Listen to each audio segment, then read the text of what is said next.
We're doing everything we possibly can, and that's my job right now, and I owe it to the coaches and players. None of us are going to look at this in the future. I mean, no one knows what's going to happen tomorrow. Never mind, what I'm saying, at the end of the year. But I do understand the question and appreciate it. But that's not the way we think. Myself, players, we're just too competitive. He's right. He's not telling any lies. He's not concerned about that right now. They just want to go out there and play. That's what coaches and players do. It's up to front offices to figure out how to tank. Their remaining schedule and the Jets' remaining schedule is interesting, though. So the Jags have the Bears and the Colts. Those feel like those teams are playing for something. They're playing for something, and they're playing better. Yes, that's good. So what do the Jets play? Jets play the Browns, and then they're at the Patriots. See, anything is possible. Well, Browns would beat the Jets, but this is where New England goes with Jarrett Stidham. It's totally possible. Now, it was your theory, but the Jets went ahead and won. I think Jag's going to draft first. That's tough. It's going to end up being the To Jets. your point, the Colts and the Bears are not only better in playing, but to your point, they're both playing their best football of the season. Yes. So this is the current draft order. Jags at the top. Jets number 2, Bengals 3, Panthers 4, Falcons 5. Now, Panthers are going to draft a quarterback, right? I don't know. I would think so, but you have to. I think in that situation, you really have to love the guy. Well, I think the Trey Lance guy that we're not talking about now, because we're now into the Zach Wilson from BYU. I still think Trey Lance, when I look at his video on YouTube, because I don't watch him play, I don't think he's played this year. If you watch his YouTube stuff, he looks fantastic. He looks like 2020 NFL. I would draft a quarterback every year. Not in the high rounds, obviously, if you don't need one. But I would take a quarterback every year. Do you like Trevor Lawrence in Jacksonville? Yeah, I actually think it's a bizarrely good job. First of all, it's attractive to free agents because cost of living, no state tax, warm winter weather. They have a ton of cap space. Trevor's going to be great. He's a Southern player in a Southern town. They really need a rock star quarterback. It's a college football town, so I think he fits there. And again, I think Trevor Lawrence makes the job really attractive to a coach down in Jackson. And that division's always been odd. It's not like you got Mahomes in it. It's not like you got Aaron Rodgers in it. That division's always been like year to year, somebody else looks good. Look, I'm a big city cat, so I like Trevor Lawrence to New York more. But this is an easier fit. This is an easier fit, and this feels like Joe Burrow to the Bengals. Because Trevor Lawrence can come in right away and make things better. Yeah. I don't know that Justin Fields can do that. Right.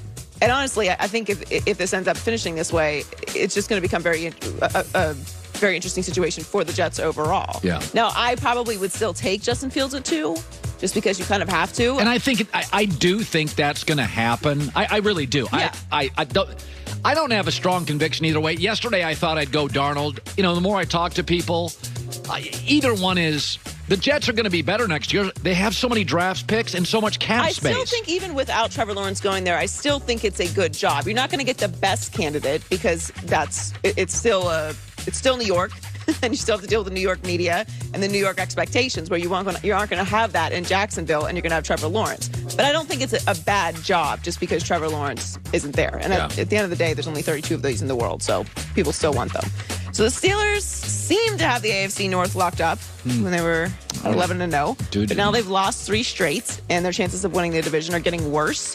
According to Fox Bet, before last night's game, the Steelers were a huge favorite, minus 5,000.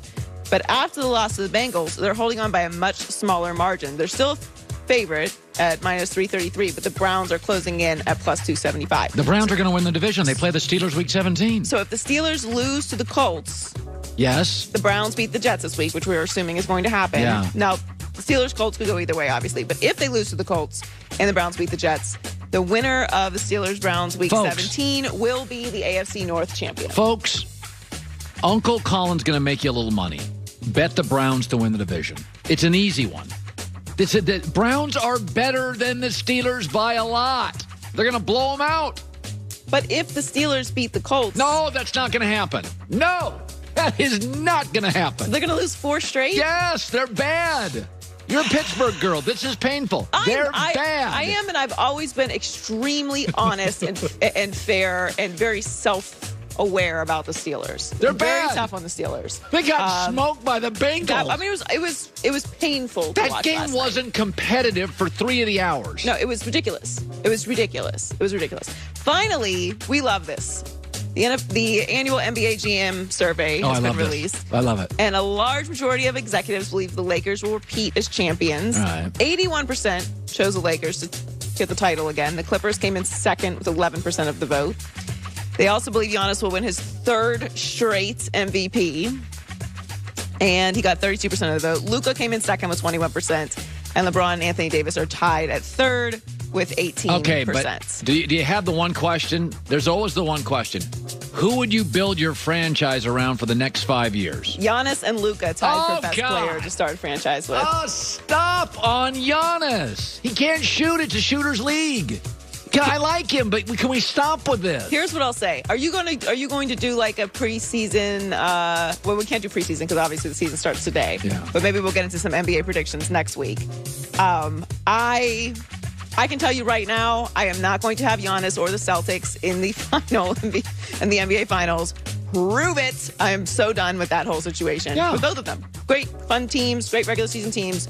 Do it in the playoffs, get to the NBA Finals, and then I will start putting them in those predictive spaces. Now, obviously, Brooklyn Nets haven't proven anything either, but I do think that they're going to be a lot better. Nick Wright is right. There's no defense to be found, but I think that the offense will make up for that. They have good, if you go look at the roster of the Brooklyn Nets, it's a lot of guys that can score. You got a lot of points. And let's not forget what they were in the bubble. Like, a lot of those players are coming back, and a lot of their best players weren't even with them in the bubble. Yeah. LaMelo Ball was also picked to win Rookie of the Year, which I think is solid. I would go with Luka for MVP. I don't see Giannis winning a 3rd straight MVP. Yeah, I like Luka or AD.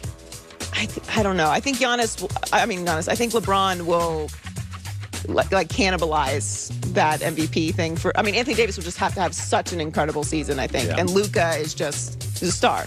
And the MVP conversation starts as soon as the season starts. So Right. There you go. Joy Taylor with the news. Well, that's the news. And thanks for stopping by. The Herd Lie News. So excited. It's just a great time. I tell my kids, like, COVID's tough, but take the wins out. Silver lining it. Take the wins out. Tonight, NBA starts. NFL season is never more important. Big bowl games around the corner. The next 7 weeks are just going to be unbelievable. It's such a great, and for a lot of the country, it's cold and you're stuck inside.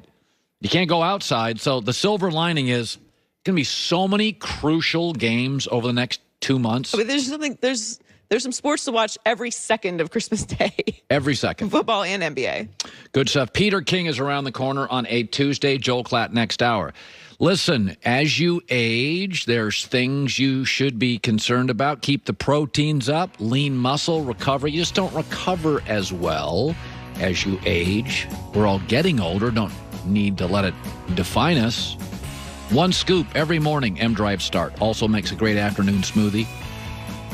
Proteins, digestive enzymes, 7 clinically tested ingredients, multiple vitamin blend thrown in, and it creates a great chocolate mousse flavored daily supplement. Had mine this morning.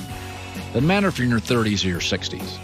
Free shipping, 60-day money-back guarantee, a subscribe and save option. I tend to be kind of a morning smoothie. Get up. Don't have to worry about a big breakfast. Check it out. mdrivestart.com. Lean muscle, recovery, energy, all of it delivered with M-Drive.